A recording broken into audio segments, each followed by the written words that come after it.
Ternyata bunda, istri saya itu mengalami keguguran beberapa kali. Ternyata kena tokso, di rahim istri saya ada virus yang membuat sel telur itu rusak, Pak. Keguguran meskram. Saya ambil sendiri tuh loh, Bu. Ya Allah, tak tarik ya Allah. Ternyata mengalami keguguran itu ya.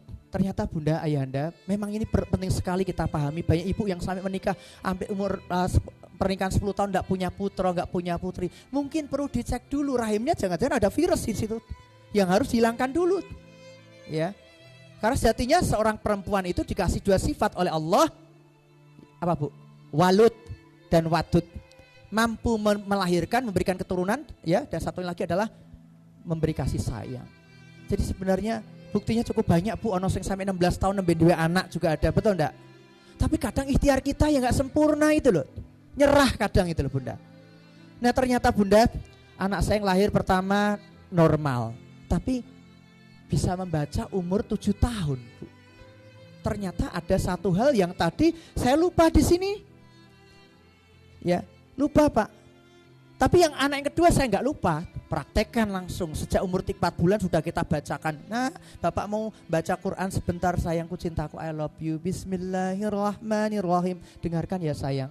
Ibu juga sayang mendengarkan itu. Ibu saya pulang naik motor ngeng. Ibu ngomong, bapak rawuh deh, iko suara motore Astrea 800 cempreng. Dongake bapak di mobil ya ndek, sampai nek lahir wis di mobil. Ternyata dikabulkan Allah semua loh, Bu, itu, Bu. Jadi Ibu nyun sewu ini rahasia. Kalau suami Ibu kerjanya jauh, pulangnya jarang karena jauhnya tempat, minta doa kepada anak ini loh. Mumpung dia suci, betul-betul fitrah. Ya, sayang minta sama Allah ya nak, agar nanti ayahmu yang saat kau lahir, ayah ada di dekatmu mengazankanmu. Semoga Allah juga memberikan nak, mintakan sama Allah nak agar pekerjaan ayah didekatkan dengan rezeki yang ditambah. Gitu loh, Bu. Jangan katang Ibu itu sambat. Dek, bapakmu rak balik-balik, Dek. Ibu buka dompet, wedi sini mau nggo parang kabeh. Bapakmu kebangetan, kowe sampeyan nunjuk bapakmu. Lah wong nek njero weteng dijak gibah. Ya Allah ya Rob. Ampun nggih, Bu nggih. Halo. Allah baik. Berarti suara siapa yang paling sering didengar? Tapi ajaibnya suara yang sangat jelas didengar bukan suara ibu. Suara ayah. Niki lho rahasiane. Jakun, Bu. Saya dapat ilmu ini tahun 2010. Ternyata jakun ini salah satu manfaatnya adalah bagi kaum Adam adalah memberikan suara itu jadi rendah kurang dari 12 desibel. Loh, apa hubungannya Pak Dedi? Ternyata suara yang sangat jelas didengar oleh gendang telinga seorang anak adalah suara yang kurang dari 12 desibel. Maka Quran Surat Toha ayat 44, Allah mengingatkan kita, rendahkanlah suaramu sehingga anakmu ingat dan takut. Tapi sayangnya enggak di sini di Kudus enggak malah bengok. Tiba. Nah, tiba toh. Kadet kawan ini aneh. Niku disindir oleh Allah dalam Quran Surat Luqman ayat 19. Seburuk-buruknya suara melengking itu seperti suara keledai itu kayak itu, Bu. Itu anak enggak dengar. Walaupun banter tapi enggak masuk, Bu. Yang menarik adalah Bunda, dalam Quran surat An-Nahl 78 tadi ya, setelah sam'a wal absara, fuad, hati yang dihidupkan oleh Allah, la'alakum tashkurun, agar menjadi makhluk yang pandai bersyukur kepada Allah. Jadi nilai bocah sekolah itu orang kok titel S1 Pak, S2, S3, ST12 bukan. Tapi jadi orang yang pandai bersyukur kepada Allah. Sekarang Indonesia kurangnya di situ, Bu. Titel wis dhuwur-dhuwur tapi yo korupsi ini yo saaki-aki, betul enggak? Berarti kan kurang pandai bersyukur itu. Maka yuk kita berarti persaingan kita di zaman yang akan datang itu sangat mudah kalau kita bisa menyiapkan putra-putri kita jadi anak yang mampu mendengar dengan baik, mampu melihat dengan baik, lalu kemudian mampu bersyukur dengan baik, gitu ya. Bunda, ayahanda tercinta yang dirahmati Allah. Bapak nyun sewu, ampun dianggap sepele niki. Jenengan kondur dalu jam 09.00 putrane pun tilem pun sebobok tetep mara ning kamare karo ngomong, "Nak, ngapunten ya Nak, Bapak telat. Dalane macet tenang. Tapi ayah selalu mendoakanmu semoga kau jadi anak yang soleh." Walaupun tidur Pak anak kita, itu masuk ke telinganya. Itu ilmunya Nabi Ibrahim itu. Jadi jangan nggak dianggap sepele itu Pak. Alasannya aduh, ora iso Pak, aku mesti teko bocah turu nek aku mangkat bocah urung tangi kok. Nggak bisa, itu alasan yang tidak berilmu itu ya. Maka ini harus dipakai. Bayangkan Bu, 4 bulan ning jero weteng wis krungu. Ning jero weteng 4 bulan krungu. 5 bulan berarti 9 bulan atau 5 bulan berikutnya berarti krungu swara rak ngerti wujud. Betul Bu? Penasaran apa mboten Pak? Ibu nenek dapur tiap hari no suara klutik-klutik digoleki ora ono, kira-kira sesuk pindah omah. Kok nganti 4-5 bulan kok kuat ya, hebat itu Bu. Tapi anak kita enggak bisa pindah rahim ibu yang lain, enggak bisa. Gelem ra gelem diterima ning kono itu. Bayangke kemudian 5 bulan lahirlah sang anak tercinta kita ini. Nah, mata ini difungsikan oleh Allah pelan-pelan juga. Ada selaput tipis awalnya yang melindungi dari air ketuban. Betul Ibu?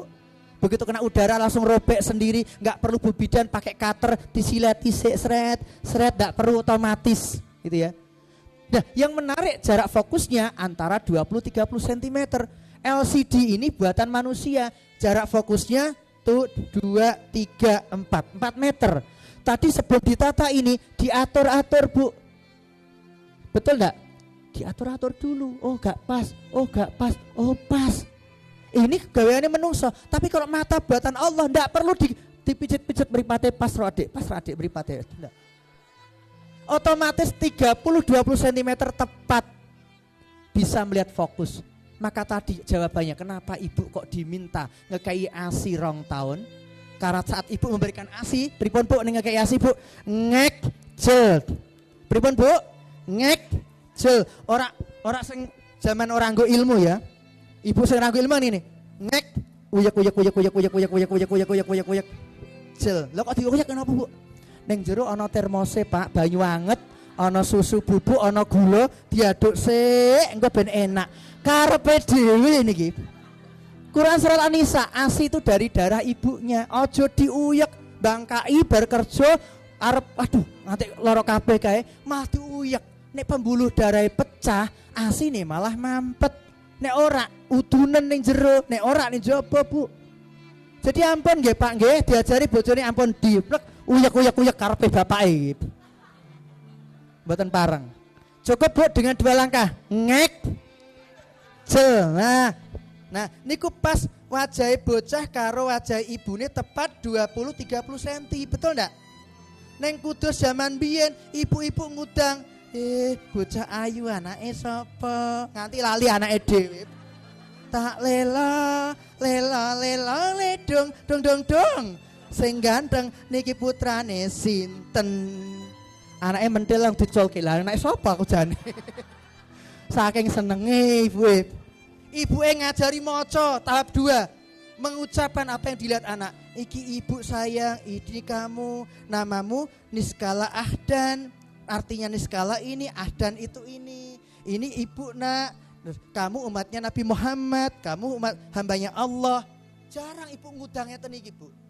Iki irungnya ibu nak, ini irungmu, irung ibu mancung, irungmu juga mancung, padahal ibunya rotok pesek. Ini ibu, nah ini pipi ini halus, tangan ini bayi sekali halus, tapi lebih halus pipimu. Ngajari maca napa mboten niku Bu? Baca kan kalau membaca versinya Islam kan bukan membaca tulisan dulu. Kanjeng Nabi umur 40 tahun dereng saged maos nggih. Seorang ummi buta huruf. Tapi kenapa kemudian diperintahkan oleh Allah Iqra melalui malaikat Jibril?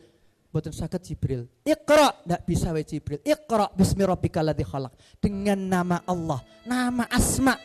Itu semua ciptaan Allah yang ada di bumi itu ada nama-nama Allah.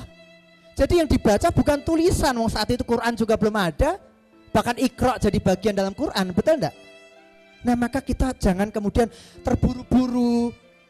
Bu Pak, ben anak dhewe pinter maca, mengko mbok ditulisi Pak pipiku, tulisi pipi. Nah, irung Bu irung. Oh iya irung sekalian. Hidung. Nah, mata Pak. Mata. Nah, Bu kan nek raimu ana adeng-adenge 5. Tak kaya ongkos sekalian ya Bu ya. Ben anakmu sekalian maca nulis hitung sekalian kok ya. Dineneni malah bocah girap-girap. Lah apa leraine ibu ireng kabeh. Ora usah lebay. Cukup sebutkan apa yang dilihat atau didengar anak. Ada suara wow, wow. Ada suara kucing sayang. Pok pok pok pok pok pok pok pok pok. Ada ayam babon, ayam betina nak. Nah, itu bisa membuat anak berpikir, Bu. Tapi itu ibu di Kudus zaman dulu, ibu di Kudus zaman saiki neneni bayi karo nonton drama Korea. Ayo nang nenen, ibunya deleng nanti nangis, anaknya bingung, kok ibuku nangis kenapa ya? Apa lara tak salah apa lara? Kadang karo WA-an dodolan online. Dek cepet to dek, iki lho orderannya saya oke. Bocah kok nangis terus ana apa to? Mloro to. Bocah haperan to. Jebule ibune dolanan HP terus. Kono ana ikatan hati piye? Ya, ikatan cinta. Entuk engko malah layangan putus, Bu. Halo, labbaik. Bapak Ibu yang tercinta dirahmati Allah. Wedi loh, Bu, ya. Kita takut kalau anak kita itu enggak teroptimalkan di situ. Maka di sini perlu kita cermati sampai ini penting, Pak. Ini para ayah ini wajib, Pak. Suatu hari datanglah seorang Arab Badui kepada baginda Nabi Muhammad SAW. Nabi bertanya kepada seorang ayah itu, apakah kalian mencium anak laki-lakimu? Kami tidak pernah mencium mereka ya Rasulullah. Maka Nabi kita berkata, aku tidak bisa berbuat apa-apa kalau Allah mencabut rasa cinta, rahmat saya di hatimu. Pak. Ternyata ini tegas, Bu. Bapak itu sebenarnya datang peluk cium itu lebih daripada Pak dolanan keselnya nyanyi HP ini Bapak mau HP ini Bapak nyanyi dolanan kono nonton YouTube kono Bapak kesel minggir kono. Ini kalau kita hidup di zamannya baginda Nabi ditegur loh oleh Allah, Bu. Padahal saat ini banyak bapak yang enggak berfungsi, fatherless country julukan Indonesia itu. Duwe bapak ning kaya ora duwe bapak. Karena apa? Tidak pernah memeluk dan mencium anak. Padahal Allah memberikan kepada para ayah ini sifat qawam, penegak aturan dalam keluarga. Jadi nanti kalau ayah itu datang sekali, tapi dengan sifat qawam yang benar itu, maka akan membuat anaknya menjadi punya prinsip yang bagus. Pak, ibu jahat Pak, lah napa? Ora tuku es krim, nyuwun es krim Pak. Nek bapaknya sifat qawame bagus akan berkata, ibu sayang nak karo kowe, kayak kan bar watuk wingi urung mari. Saiki yo tetep ora es krim sik. Bapak ya ora sanu kok ke kue, wes saiki kowe nangis sik tak tunggoni, ayo nangis. Itu meneng anak saya tak gitu kan, Bu. Meneng kok. Tapi ibu ya aja kemudian langsung metu ke kamar, syukur kowe ya kandhan-kandhane angel. Nah, bener toh, jarene ibu toh, kandhane ora percaya, ben kowe syukur toh. Lah iki bab anake mengadu kemana nek ibune koyo ngene iki, Bu? Ibunya sifat wadute dimunculkan. Sini nak, maaf ya dek kalau ibu sama bapak enggak belikan es krim dulu karena sayang sama kamu, kan kamu masih batuk. Insya Allah nanti kalau sudah sembuh dibelikan es krim ibu bapak, nggih? Oke yuk, nek dapur nyilek tak maem jajanan sing wareg sing ora nalike watuk sik. Itu ibu yang baik. Wes ana sing kompak, Pak. Bapak ibu baru mulai parenting kompak. Wes kontong niku anake sik rembi-rembi mbae teko.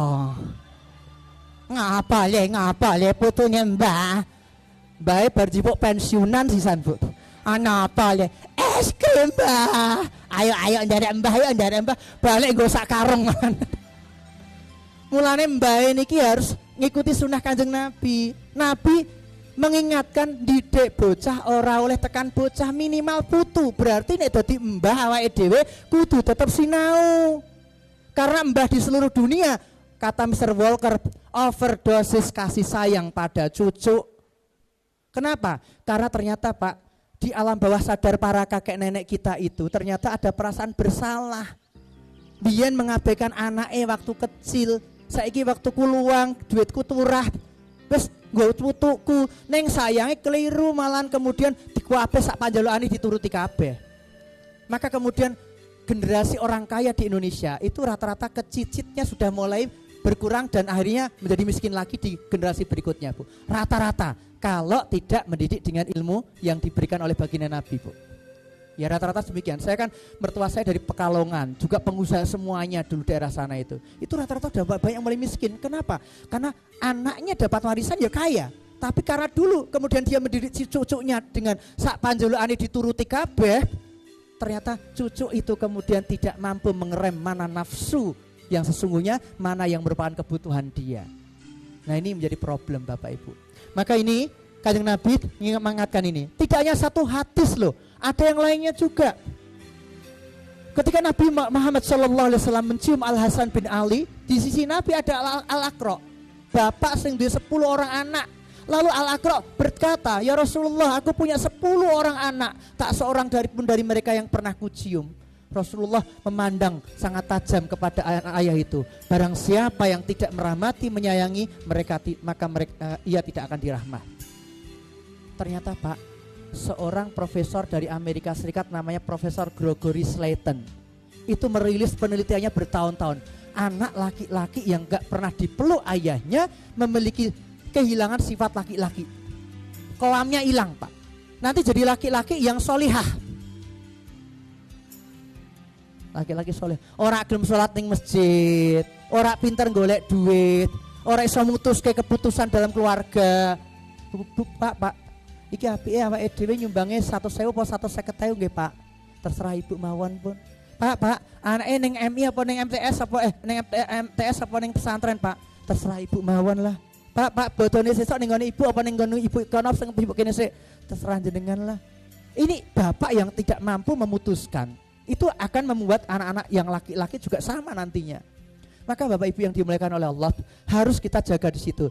Anak perempuan juga yang gak pernah dipeluk dicium ayahnya juga tidak menghargai laki-laki. Maka jangan heran perceraian di Indonesia menduduki peringkat pertama di dunia saat ini. Dengan tingkat ibu yang minta cerai. Bukan ayah yang menceraikan loh, tapi ibu loh. Kenapa? Sing lanang karena gak memiliki sifat qawam tadi, yang perempuan gak menghargai karena gak pernah dilatih itu. Nah ini jadi problem kita, tapi insya Allah ada solusinya. Halo. Maka ayah bunda tercinta dirahmati Allah, ini loh Bu, wedi loh meninggalkan generasi yang lemah. Betul gak Bu? Ini loh Bu, di beberapa waktu yang lalu di Brebes kita lihat ya. Seorang ibu tega menghilangkan nyawa anak kandungnya. Seorang ibu yang tega membunuh anak kandungnya di Brebes, Jawa Tengah ternyata sempat membuat pengakuan mengejutkan. Dalam video yang beredar, wanita berinisial KU tersebut mengungkap alasannya membunuh dan melukai ketiga anaknya. Ia mengaku membunuh anaknya agar tidak merasa sakit. Dikutip dari wartakotalive.com, KU diketahui membunuh anaknya bernama AR berusia 7 tahun. Ia mengaku membunuh anaknya agar tidak merasa sakit. KU mengaku ingin bertobat sebelum dirinya meninggal. Ia juga mengaku ingin menyelamatkan anak-anaknya agar tidak merasakan kesedihan. Diketahui peristiwa pembunuhan itu terjadi pada Minggu 20 Maret di Desa Tonjong, Kabupaten Brebes. AR, anak kedua, meninggal dunia, sementara KS dan EM, anak pertama dan ketiga, berhasil diselamatkan namun mengalami luka serius. Tempat kejadian perkara pun kini telah dipasangi garis polisi. Para tetangga KU yang mengetahui kejadian tersebut mengaku masih syok atas perbuatan KU. Kenapa ibu kok setega ini? Emang hidup susah itu sama siapa? Gara-gara saya hidupnya susah, bingung mau tinggal di mana. Saya nanti mau dibunuh sama Amin, saya nggak mau. Amin itu siapa? Kakaknya suami saya. Kenapa? Saya cuma mau tobat sebelum saya mati. Saya cuma mau menyelamatkan anak-anak biar gak dibentak-bentak. Oh, terus cara menyelamatkannya gimana? Mendingan mati aja. Oh, Nggak perlu ngerasain sedih. tapi sekarang sedih sekali, sakit lagi, gimana? Harus mati biar nggak sakit. Kayak saya dari kecil nggak ada yang tahu saya memendam puluhan tahun. Rata-rata ternyata seperti ini ternyata memang trauma masa lalu Bu, waktu kecil. Ini baru saja yang terbaru lagi di Sulawesi juga ada loh Bu. 2 orang anaknya diracun loh Bu. Ternyata tadi problemnya kan ketahui ya, ayahnya juga suka marah-marah ya, kemudian dia diperlakukan tidak adil, kasar oleh sang suami, tidak bersama-sama anak, ekonomi membuat orang itu kemudian menjadi kufur nikmat, akhirnya juga milih daripada seperti ini, disebut dengan sindrom baby blues. Itu perasaan khawatir kalau nanti anakku, keturunanku nanti akan terlunta-lunta, maka kemudian sebelum dia terlunta-lunta tak pateni sekalian. Nah, ini Bapak, monggo para ayah harus hadir membuat sang istri bahagia apalagi saat hamil. Tidak boleh kemudian membuatnya kecewa, membuatnya was-was, khawatir. Ya, Bunda, ayahanda, ternyata ini selaras dengan apa yang dikatakan oleh Allah. A'udzubillahi minasyaitonirrajim. Wal yakhshal ladzina law taraku min khalfihim dzurriyyatan di'afan khafu alaihim falyataqullaha wal yaqulu qaulan sadida. Orang-orang hendaklah takut kepada Allah. Halo. Bapak Ibu orang-orang ndak? Orang nggih? Berarti awake dhewe diseru Gusti Allah niki, Bu. Wedya karo Gusti Allah bukan mergo Gusti Allah kini medeni mboten. Gusti Allah saking sayangi karo awake dhewe nek mati awake dhewe besok malam nanti atau tahun depan atau 2 tahun 50 tahun lagi itu aja nganti meninggalkan keturunan yang lemah. Jangan sampai meninggalkan turunan yang lemah. Ini dalam masa sulit ini hati-hati Bunda. Ya, lemahnya ternyata setelah saya petani, pertama lemah iman. Mergo napa? Tadi bapaknya enggak hadir saat istri hamil. Bapaknya enggak hadir saat anaknya lahir. Bapaknya enggak hadir saat di usia 7 tahun pertama dengan pelukan dan ciuman yang dicontohkan oleh baginda Nabi kita. Itu membuat anak lemah iman Bapak Ibu ternyata. Ya. Dan Profesor Gregory Slater sampai mengatakan dampak terburuk bapak yang tidak pernah mencium memeluk anaknya di usia dini adalah anak laki-lakinya kehilangan sifat qawam, dia seperti perempuan dan suatu hari nanti terjadi penyimpangan seksual. Dia enggak mau menikah dengan perempuan, dia mau menikahnya dengan laki-laki. Dan anak perempuan pun sebaliknya. Maka LGBT di dunia ini Bapak Ibu ternyata salah satu penyimpangan terbesarnya karena tidak hadirnya ayah dalam pengasuhan, Bu. Padahal ini masa yang paling sulit itu, ya. Bu tadi yang di Brebes tadi membuktikan sulitnya kayak apa itu sampai tegel mata ini anak dewe. Itu. Maka Bapak Ibu yang tercinta di dalam hati Allah, lemah iman ini hati-hati. Yang kedua, lemah fisik. Ibu orang ngekai ASI 2 tahun. Asine mau saulan tok, bariku dikerokke gedang. Bariku disusukke susu sapi. Bareng anake ning SD, Dek, ngaji, Dek. Anake jawab, "Mo." Lah kelingan apa mboten niku putrane sinten? Mo. Nek gak ngomong terus saya ngoceh terus saya kayak manuk kayak berarti pakan gedang ya, Bu. Seharusnya ASI. Saya punya dulu pernah ngisi seminar bareng sama Prof. John Titale, Rektor UKSW Satyawacana, seorang pendeta. Beliau anak pertamanya lahir di Indonesia, yang kedua ketiga di Amerika. Ternyata cerita kepada kami semuanya, kami pas tinggal di Indonesia nggak pernah negara hadir campur dalam pengasuhan anak saya waktu dalam perut istri saya. Nggak pernah itu ada petugas datang nanya gimana kandunganmu, Bu, sudah cukup gizinya ndak, Bu, kamu sudah punya makanan yang enak ndak untuk dirimu, Bu, susu untuk formula untuk dirimu gimana Ibu agar kamu asupannya nggak kekurangan. Tapi kata beliau, ketika istri saya melahirkan, hamil dan melahirkan di Amerika, negara hadir bahkan tiap hari ngasih 1 galon susu, Bu, gratis di sana. Padahal ketika ditanya, kami bukan warga negara Anda loh. Apa kata mereka? This about humanity. Ini tentang kemanusiaan. Mereka sing ora maca Al-Baqarah 2 saja. Di Swedia, di Finlandia itu ngasih cuti para ibu yang bekerja saat melahirkan. Berapa tahun? 2 tahun. Di Indonesia sing 80% muslim, sing ngerti Quran, khawatir dengan cuti itu, Bu. Akhirnya untuk orang sasi tok mau, cuti orang sasi tok. Maka Bapak Ibu fisik ini lemah, hati-hati kalau asupan gizi makanannya kurang. Yang berikutnya lemah karena akalnya tidak mendapatkan stimulasi yang benar. Anak usia dini di-drill C aja, G-O-Go, wacana apa? Anaknya jawab pitik. Lah kok pitik? Jago, pitik, Bu, jago. Kita dulu juga sama loh, Pak. Waktu saya SD itu di papan tulis ada tulisan ini Budi. Padahal di kelas saya tidak ada satupun anak yang namanya Budi, ya. Tidak ada satupun anak namanya Budi. Ini Ibu Budi, nggak ada di situ gambarnya, cuma tulisan. Kita disuruh membaca membeo, membaca tanpa makna. Padahal dalam Islam baginda Nabi kita diajarkan malaikat Jibril, melalui malaikat Jibril membaca itu yang bermakna dulu, Bu. Kita tidak. Maka suatu hari ketika saya di Papua bertugas ngajar guru-guru sekolah minggu di sana. Ternyata Bapak Ibu selesai acara ngajar, latihan, kita nonton TV, makan bersama-sama. Ada seorang ibu sebelah saya tanya, Pak Dedi sini, Pak Dedi, ada Pak Mama? Mama Maria namanya. Itu Pak Dedi, kita nonton Budi, itu Budi. Saat itu tayangannya Tawa Sutra. Ada Pepi sama almarhum Budi Anduk saat itu. Iya Mah, itu memang Budi. Itu loh Pak Dedi yang aku baca dulu waktu aku di SD itu dulu, itu orangnya tuh. Loh kenapa Mama tanya itu? Dulu aku cari gak ada nama Budi.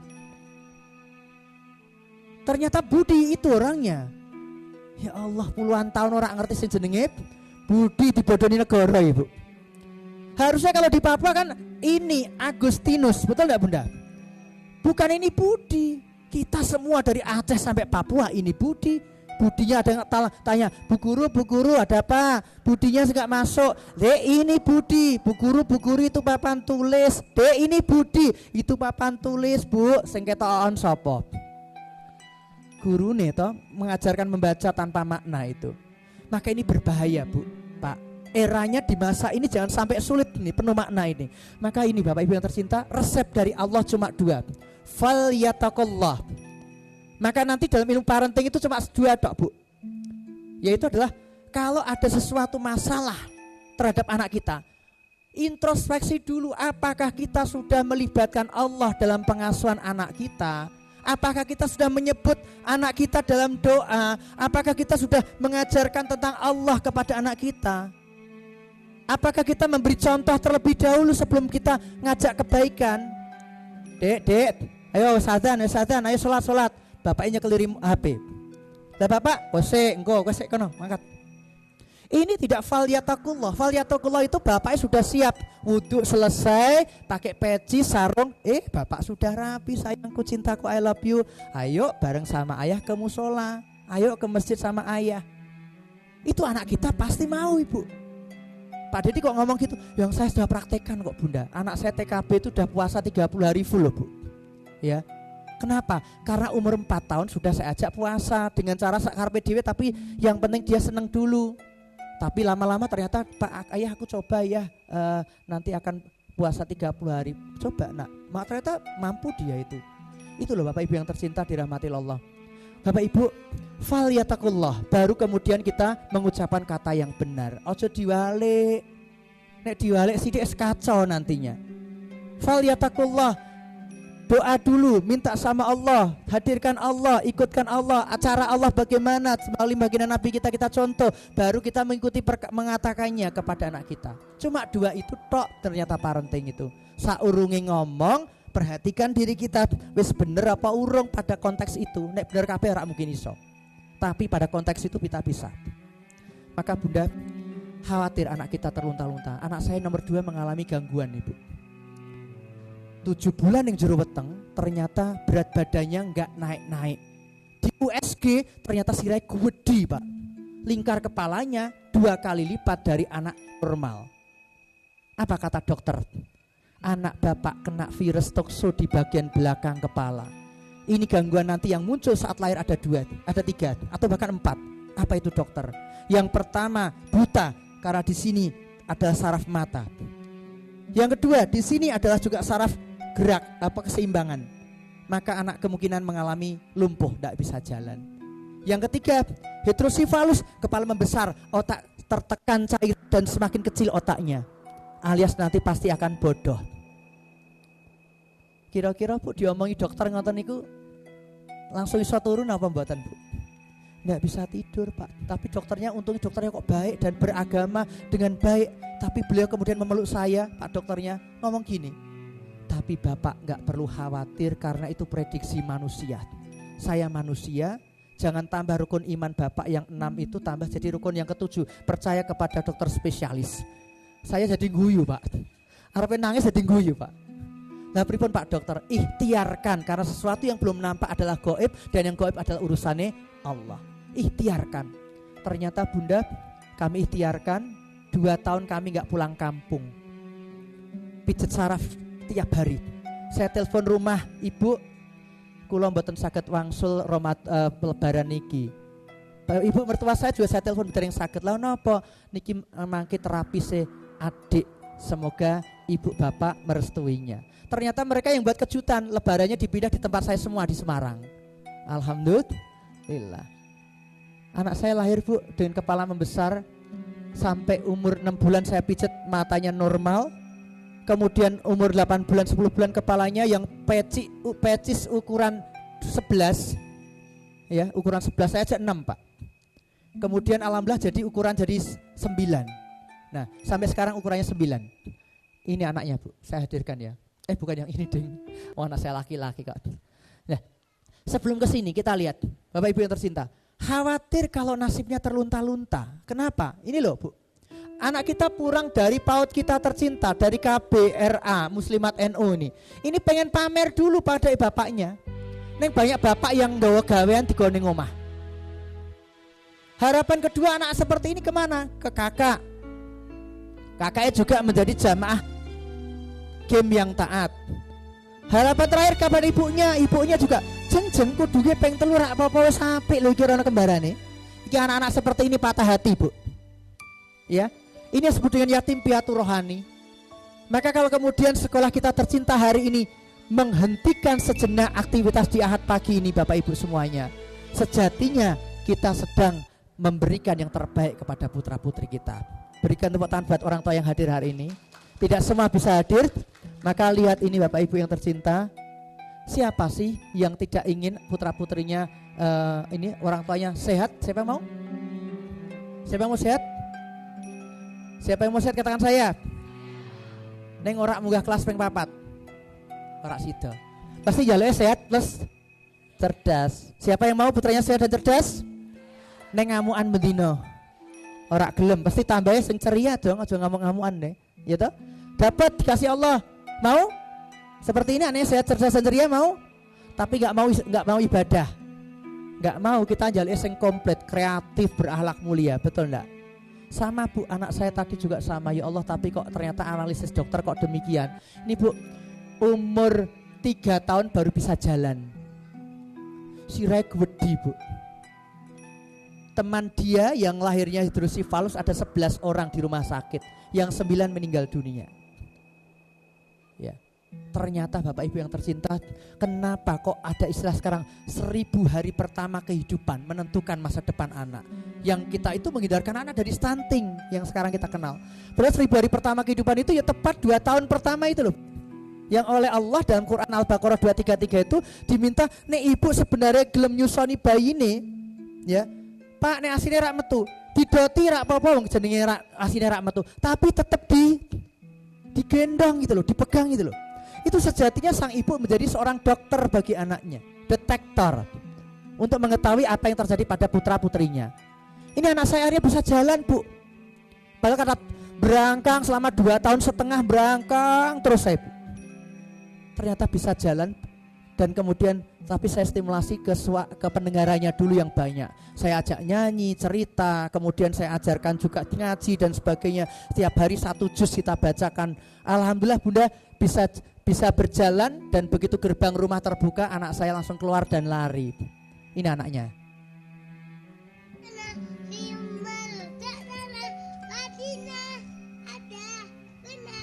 Ini masih agak suling sedikit matanya saat itu Bu.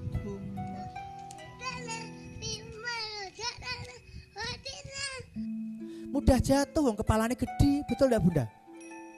Takut digendong tinggi aja teriak-teriak histeris itu ya. Kecipratan banyu itu sampai gemeter kayak orang kedinginan itu Bu. Kena air sedikit. Ya Allah. Tapi alhamdulillah pandemi kemarin semakin baik dia. Ini TKB sudah hafal juz 30. Nih ya. Sebentar. Saya klik dulu ya.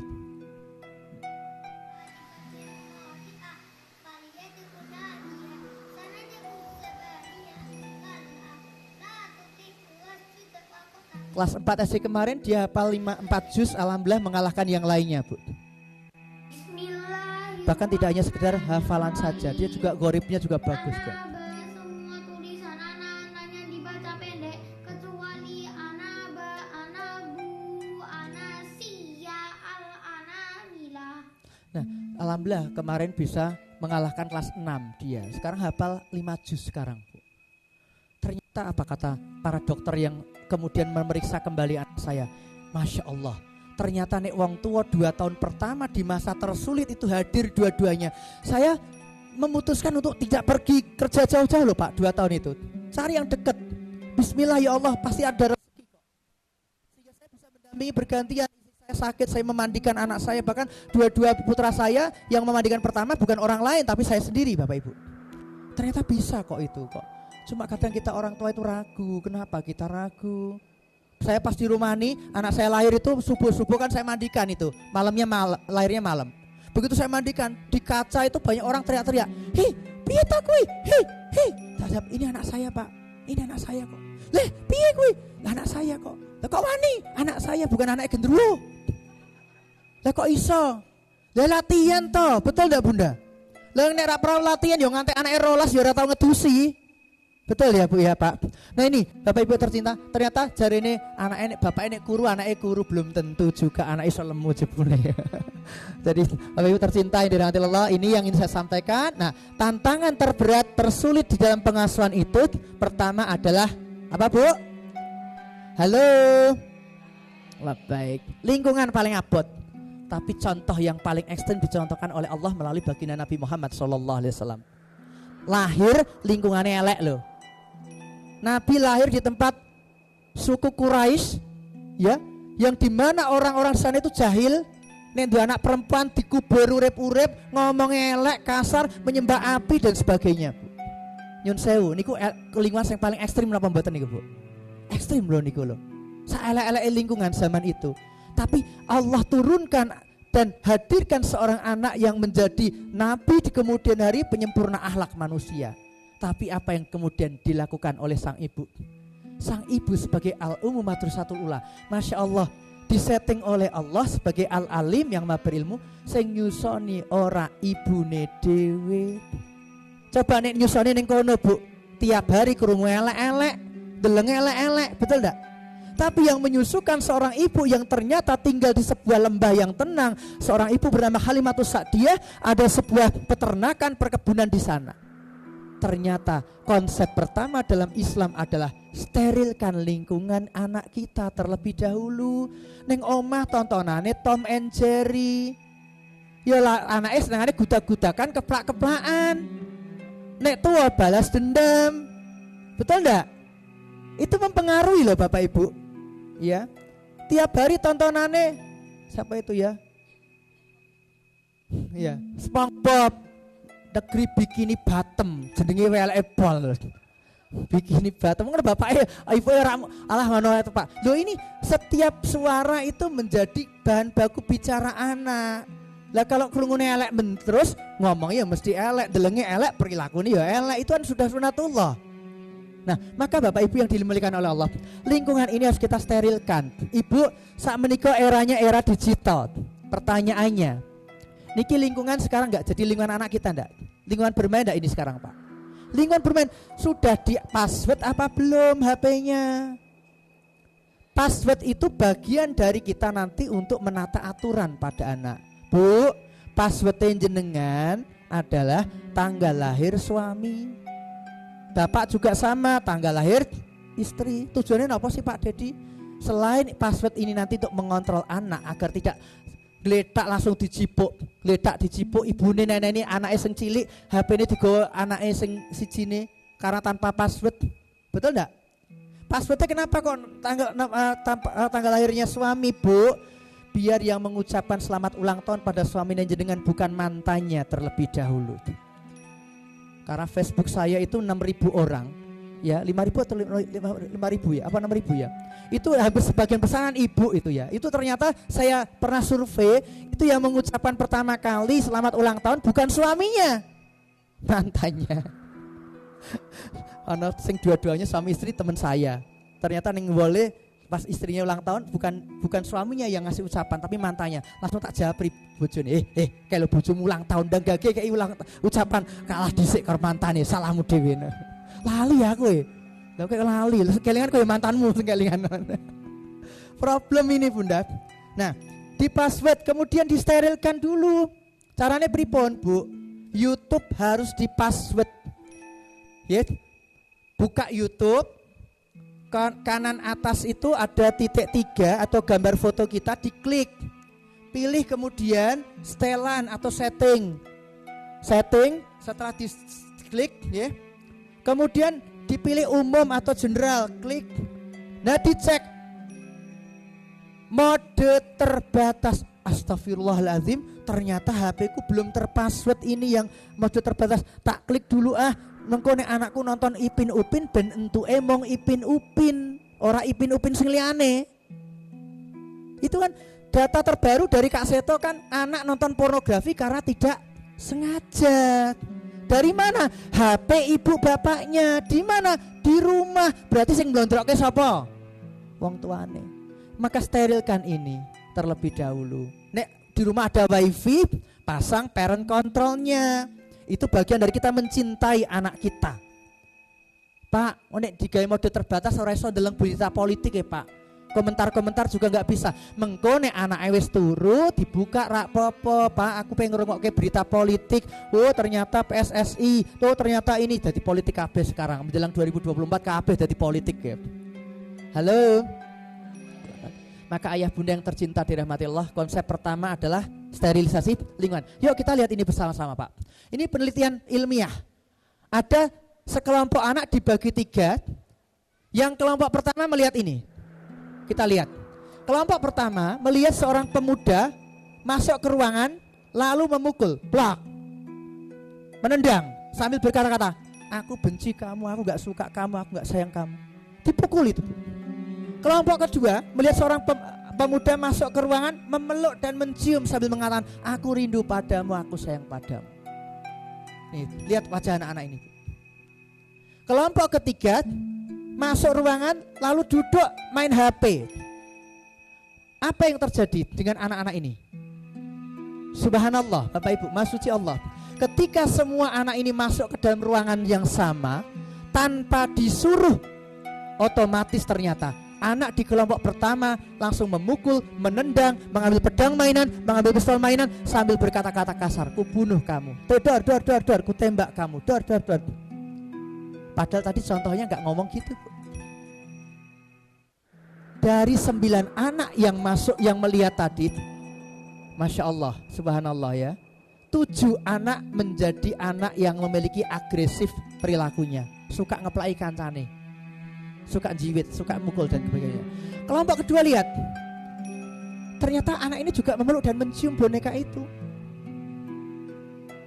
Dan Subhanallah, Masya Allah, ternyata semua anak tadi yang melihat ini, kejadian ini, tidak ada satupun anak yang memiliki perilaku yang kekerasan. Oh, berarti yang ditonton ini hati-hati loh Bapak Ibu. Kelompok ketiga yang cuek tadi sama, cuek. Ini kalau contoh untuk anak kita tadi, bisa jadi bapak ibu ditinggal ning panti jompo Bu sok benek tua.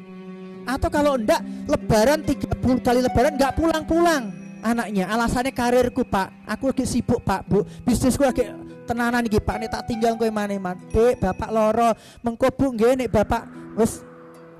Ya Allah, naudzubillah min dzalik. Ini problem Bapak Ibu, lingkungan harus disiapkan sebaik-baiknya. Tantangan dalam pengasuhan yang kedua adalah pola asuh. Ini yang terakhir. Pola asuh yang menentukan adalah kita. Bapak Ibu lihat, nasi dimasukkan ke dalam 2 toples yang berbeda. Satu diberikan kalimat yang tidak kaulan sadidan, kaulan ma'rufan dan sebagainya. Kalimatnya jelek ini Bu. Kamu jelek, aku rak suka kamu, aku benci padamu, kamu itu lo nakal dan sebagainya. Ini pernah diuji secara ilmiah di salah satu universitas Kristen di Jakarta. 300 mahasiswa tiap pagi mengucapkan kata-kata sesuai dengan labelnya.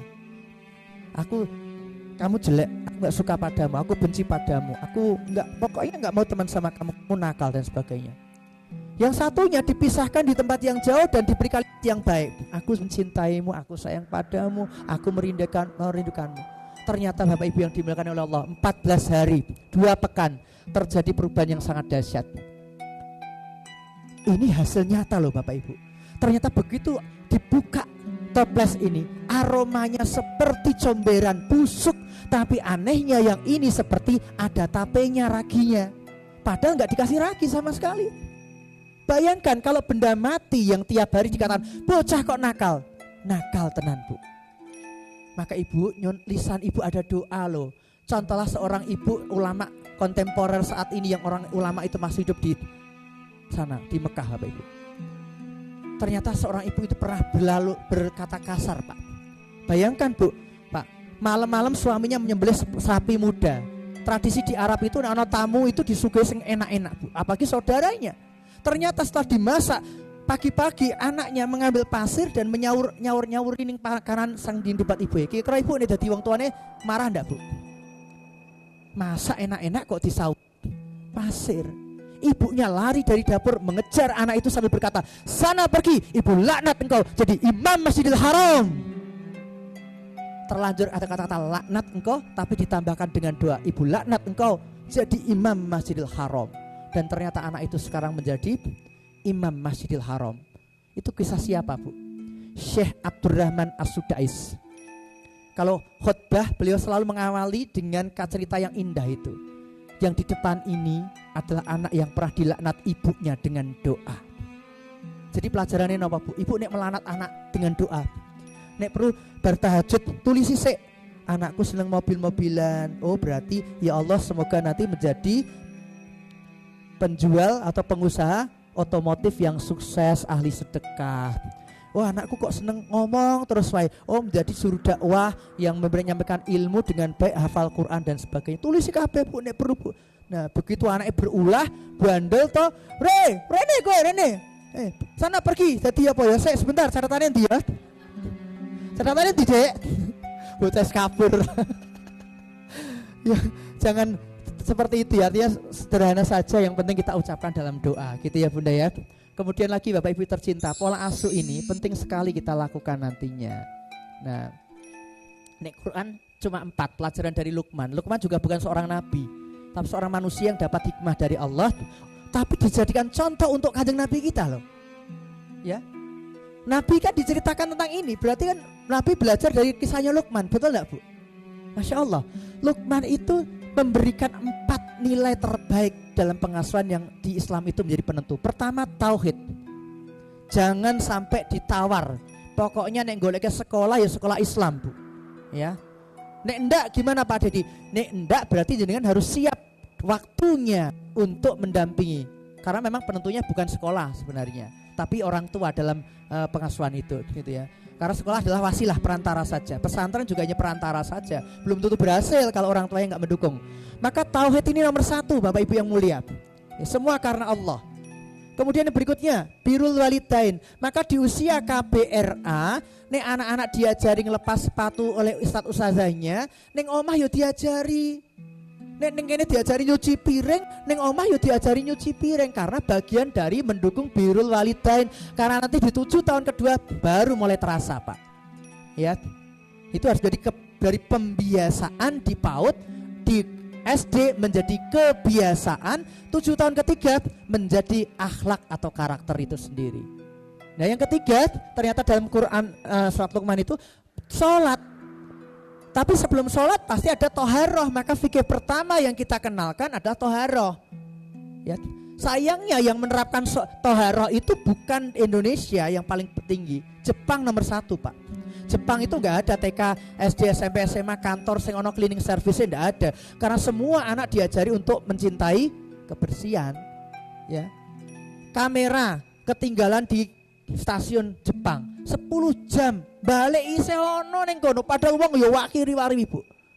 Coba kalau di tempat kita wong di jero tas didedel duel loh. Ya, kenapa? Karena ternyata kuncinya di toharoh. Sampai ada seorang konsultan KPK yang pertama Pak, orangnya sudah meninggal. Itu sampai cerita kepada saya, Mas Dedi, harapan saya itu hanya di PAUD untuk menghilangkan atau mengurangi korupsi di Indonesia. Loh kenapa Pak? Ternyata akar muasalnya adalah bab kebersihan. Kalau anak itu mencintai kebersihan sejak dini, ternyata dia nanti bisa menempatkan barang itu pada tempatnya. Sehingga di usia dewasa, dia tahu itu uangnya atau tidak, itu bisa ia rasakan. Ini bukan uangku, aku enggak mau. Sampai sejauh itu Pak, iya. Masya Allah. Tapi sekarang susah Bapak Ibu. Sekolah kami dapat BOP, dapat BOS. Itu juga diajari untuk mohon maaf, ngajari sing ora-ora juga banyak. Maka saya katakan kepada kepala sekolah kami, nek ono potongan sepeser pun kita nggak mau terima. Karena peruntukannya untuk anak, peruntukannya untuk pendidikan. Nek dijaluk ke pejabatnya kon dadi anak-anak sik. Ngaku-ngaku untuk ini repot itu, Bu. Yang ketiga, yang keempat adalah bab tentang adab atau akhlak. Nah, ini saja Bapak Ibu. Yuk kita dukung anak-anak kita di KBRA untuk mereka tetap bertauhid. Maka tanyakan ketika dia pulang, "Nak, hari ini kau telah belajar apa di sekolah tentang Allah, Nak?" Allah itu baik, Ayah. Allah itu suka memberi. Allah itu Maha Pemberi, ya. Itu nanti seperti itu. Aku tadi juga diajari ustazah loh, Ayah. Ayah tahu gak ini surat apa? Artinya seperti ini ya. Segala puji bagi Allah, Tuhan semesta alam, Maha Pemurah lagi Maha Penyayang, yang menguasai hari pembalasan. Hanya kepadamu ya Allah. Arti apa ya? Ayahnya pura-pura. Apa ya? Itu Al-Fatihah ya. Oh iya ya. Bismillahirrahmanirrahim. Oh iya betul, Nak. Hebatnya anak ayah. Ya Allah, semoga anak ini menjadi anak yang soleh. Nek lanang ya soleh. Aja ngomong soleh solehah. Bingung bocah ya. Aku dari soleh solehah terus piye kok ya. Gitu. Demikian ayah bunda tercinta, mohon dimaafkan. Dan hati-hati kalau di masa sulit ini tidak ada makna. Anak belajar karena terpaksa, pembelajarannya rak menyenangkan, Bu. Indikatornya sederhana, Bu, pembelajaran tidak menyenangkan. Itu ketika gurunya bilang gini, "Anak-anak, waktunya sudah selesai. Ayo bereskan karena kita mau pulang." Kalau anak di KB dan di RA, jawabnya apa, Bu? Ya nanti, betul enggak? Berarti anak itu seneng enggak? Seneng. Tapi neneng SD, SMP, SMA, hari Senin ulangan matematika. Jam pertama, gurunya melebu kelas tok. Selamat pagi anak-anak. Hari ini ulangan matematika, tapi karena ada keseripahan tetangga belakang meninggal dunia, maka ulangannya ditunda minggu depan. Hore! Ana wong mati ora innalillahi malah hore lho. Tegele ning ndi atine. Itu nek sing keseripahan iso ngamuk itu, ana wong mati kok malah hore. Bukan, karena benci dengan pelajaran yang tidak menyenangkan. Maka ayah bunda, ini tahun 2007 1000 anak disurvei ya, 2007. Ternyata Bapak Ibu ada 4 yang tidak mengisi, rusak ya. Dari sisanya itu ternyata bagaimana nak kalau kau nggak senang dengan pembelajaran atau lingkungan di rumah dan sekolah. Pelarian mereka kemana? Ternyata pertama larinya ke game saat itu Pak, PS ya. Kemudian ke komik, ke rental komik. Kemudian juga nonton TV di rumah. Kemudian lihat di internet. Kemudian juga sewa VCD atau DVD, main HP yang mainnya gamenya game ular itu dulu itu ya. Atau kemudian majalah, koran ini cuma sekian. Tetapi Masya Allah dalam waktu cuma 3 tahun 2010 semua ini sudah berpindah pada satu genggaman, yaitu smartphone. Bayangkan Bapak Ibu, dalam waktu cuma 3 tahun saja semua telah berpindah ke sini. Dan anak-anak kemudian menjadi penatap layar, bukan penatap mata orang tua dan sekitarnya. Ini menjadi masalah. Banyak anak yang mengalami gangguan mata, radiasi sinar biru. Yang kedua, dia melihat warna terlalu banyak di dalam HP ataupun gadgetnya atau tabnya ini. Kecepatannya sangat tinggi perubahannya, sehingga anak begitu memegang kertas yang tulisannya cuma hitam, dia nggak suka. Maca sedelok ngantuk Pak. Kenapa? Matanya sudah terkontaminasi banyaknya warna. Padahal mushaf Quran itu kan tulisannya rata-rata ireng, kertasnya putih, betul enggak Pak? Bagaimana kalau anak kita teracuni di situ? Dia enggak mau membaca mushafnya. Makanya sekarang banyak sekali Quran yang untuk anak-anak dibuat berwarna-warni, betul enggak Bunda? Itu untuk menandingi sebenarnya bagaimana gadget itu penuh dengan warna. Nah, Bapak Ibu yang tercinta, internet itu, HP smartphone itu ibarat pisau bermata dua. Satu sisi isinya positif, satu sisi lagi adalah negatif, ya. Kekerasan, ketakutan, pornografi. Gus Bahak ceramah live ning YouTube, sing nonton 20.000. Ono bocah konten TikTok orang genah sing nonton 1 juta, Pak. Bayangkan Bapak Ibu. Ternyata anak-anak itu dia kalau dalam kondisi yang depresi, stres, ya, maka yang terjadi dia bukan lari ke pengetahuan itu, enggak. Remaja-remaja kita enggak lari ke pengetahuan itu, larinya ke hiburan yang isinya kekerasan, ketakutan atau pornografi. Dan ini data ini cukup mengerikan. 87% anak tidak sengaja mengakses pornografi. Di rumah sendiri, anak kelas 4 sampai kelas 5 sudah melakukan sendiri pornografi itu. Bapak Ibu yang tercinta yang dirahmati Allah, ini menjadi berat sekali. Nyun sewu, di Kudus Kota Kretek ini Bapak Ibu, saya ingin menyampaikan berita yang harus kita dengarkan. Mohon maaf ini saya sampaikan. Ternyata kemampuan tafakur, takkilun, tadabur pada otak itu ditentukan 5 bagian otak ini Bapak Ibu. Frontal, midfrontal. Ini akan rusak kalau kecanduan narkoba. Ternyata ketika kecanduan narkoba, 3 bagian otak rusak. Sama seperti kecanduan HP. Ya. Kemudian kalau anak di bawah umur 18 tahun dia kecanduan nikotin, maka 2 bagian otak rusak. Iya.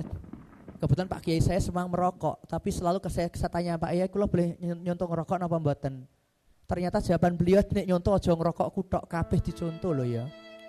Nah, nyontone ngerokok ya Pak. Pak Kiai ini salat tahajud 12 rakaat ora dicontoh gitu loh. Duhane 12 rakaat ora dicontoh ya. Yang dicontoh cuma rokok tok aja lho Le. Nggih Pak, kula mboten saged nggih. Ternyata ini penting sekali loh. Bu. Kakak saya ngajarnya di Pondok Gusmus itu juga enggak ngerokok juga gitu loh. Sana. Karena ternyata memang berat sekali ya. Gus Ba juga enggak mau, kenapa? Hafalannya bisa rontok Pak. Ya. Lisan ini jangan sampai dikotori yang lainnya dengan sesuatu yang lainnya. Itu Masya Allah yang saya melihat itu. Maka kemudian ini obesitas, anak yang enggak suka bergerak, ya obesitas. Ternyata 2 bagian otak rusak. Kecanduan pornografi 5-5-nya rusak. Ini paling parah. Maka Bapak Ibu, yuk kita di masa sulit anak ini kita sterilisasikan lingkungan dan berikan pengasuhan terbaik. Wa ma arsalnaka illa mubasysyiran wa nadhira. Kanjeng Nabi kita juga diingatkan Allah, tidaklah kau kusuruh Nabi Muhammad sallallahu alaihi wasallam oleh Allah memberikan kabar yang menyenangkan, yang baik, yang mengembirakan, barulah peringatan. Jangan peringatan dulu, tapi ini. Ingat abad di masa mendatang, akhir zaman ini yang menjadi penentu anak kita nanti menjadi generasi yang kuat, yang tidak mengalami khaufu alaihim, yang nasibnya tidak terlunta-lunta nantinya adalah dia harus kritis berpikir, tafakur, takkilun, tadabur. Yang kedua, mampu dia menjadi khairun nas anfa'uhum linnas, pribadi yang banyak manfaatnya pada orang lain. Berarti dia harus kreatif, menjadi solutif, memberi solusi dalam setiap masalah. Berarti anak kita diajarkan jawab pertanyaan dengan banyak jawaban. Nah, 8 bagi 2 berapa? Kalau jawabannya cuma sekali, pasti jawabnya cuma 4. Tapi jawaban kreatif enggak demikian loh Bu. Pak, nak 8 bagi 2 berapa? Anak umur 5 tahun ditanya 0 Pak. Kok iso rene? Piro? 0. Nggih Pak, kan 8 Pak, dibagi 2. Red. Nule kalih lho Pak, sing ngandhap kan sing inggil. Oh yo pinter lewe. Ning goblahan nul tenan nilaimu. Adine sing 3 tahun 3. Lah kok bisa? Kan 8 ya, bagi 2. Red. Ini angka 3 ya. Oh iya. Tapi kan itu kreatif enggak Bu? Makanya ujian nasional itu dihapuskan oleh Mas Menteri kita itu. Tujuannya apa? Biar anak kita itu kreatif. Bukan satu pertanyaan, satu jawaban. Tidak lagi 3 tambah 7 sama dengan 10. Tapi pertanyaannya harus diganti. Nak, bagaimana kau mendapatkan angka 10? 9 tambah 1 Pak Guru, betul. 15 kurang 5 Pak Guru, betul. 7 tambah 3 Pak Guru, betul. Itu jawabannya bisa ratusan, betul enggak? Maka ujian itu dihapuskan, tujuannya apa? Biar guru fokus pada proses mencari kebenaran, bukan langsung menunjukkan hasil kebenaran itu pada anak. Nah itu jadi hafalan tok. Nah, maka Bapak Ibu yang tercinta, berjamaah, kolaborasi dalam kebaikan. Ini menjadi penentu. 2024 sebentar lagi, jangan sampai umat Islam terpecah lagi karena dukungan politik yang berbeda. Yang penting jangan sampai kita mencaci, yang jangan sampai kebencian kita membuat orang lain diperlakukan tidak adil. Itu dilarang oleh baginda Nabi kita, Bapak Ibu. Maka yuk jadikan 2024 nanti Indonesia kondusif, NKRI tidak dirusak oleh kepentingan yang menghancurkan anak cucu kita nanti. Setuju nggih Bapak Ibu nggih? Bersatu nggih. Dan yang terakhir adalah menyampaikan ilmu Allah seayat, yaitulah komunikasi yang terbaik. Demikian ayah bunda, ini nasihat Pak Guru kita, Ustadz kita tercinta, Mbah Yai kita tercinta. Dengarkan Gus Mus menyampaikan pesan untuk kita. Assalamualaikum warahmatullahi wabarakatuh. Yang terhormat bapak-bapak, ibu-ibu, terutama para bapak dan para ibu wali murid yang saya hormati, pertama-tama saya panjatkan puji syukur kehadirat Allah Subhanahu wa Ta'ala yang telah memperkenankan saya untuk bertemu meskipun secara daring ini dengan ibu-ibu dan bapak-bapak sekalian. Mudah-mudahan Tuhan memberikan kita kekuatan untuk melakukan ibadah dengan ikhlas. Terutama saya ingin mengajak bapak-bapak, ibu-ibu, wali murid untuk merenungkan kehidupan kita sendiri ini, terutama kaitannya dengan putra-putra kita. Kita sebagai orang tua bertanggung jawab penuh terhadap anak-anak kita. Kelak di akhirat akan dimintai pertanggungjawaban. Karena itu kita perlu betul-betul memenuhi amanat putra-putri kita itu dengan cara sungguh-sungguh menyayangi mereka, memperhatikan mereka, menyabari mereka. Kalau mereka ada yang nakal, ada yang kurang rajin dan lain sebagainya, kita dituntut untuk bersabar, untuk tabah.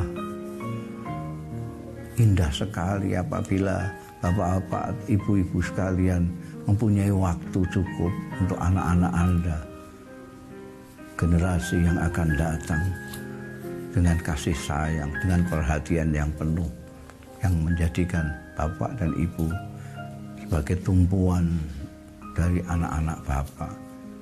Bukan hanya tempat bermanja, tempat mengeluh, tapi juga mengadukan apa yang mereka pikirkan, apa yang mereka lihat demi kemaslahatan bersama. Saya kira itu, mudah-mudahan kita diberi kekuatan lahir batin untuk mengasuh, untuk menyabari, untuk menyayangi, untuk menyintai anak-anak kita semua. Demikian, Assalamualaikum warahmatullahi wabarakatuh. Terima kasih Bunda, saya kembalikan kepada moderator. Wallahul muwafiq ila aqwamit thoriq. Wassalamualaikum warahmatullahi wabarakatuh.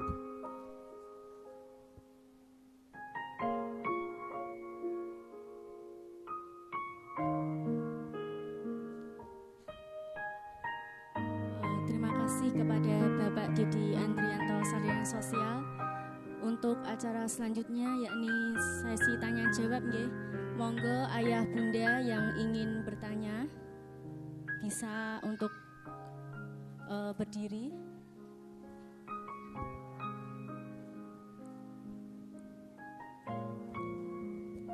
Monggo ayah bunda yang mau bertanya, saya persilahkan.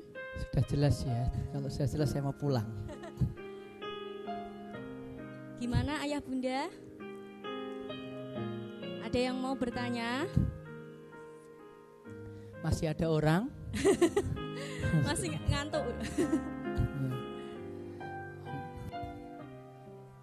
Atau mungkin dari perwakilan itu KPO? Ada ibunda di belakang ya. ada.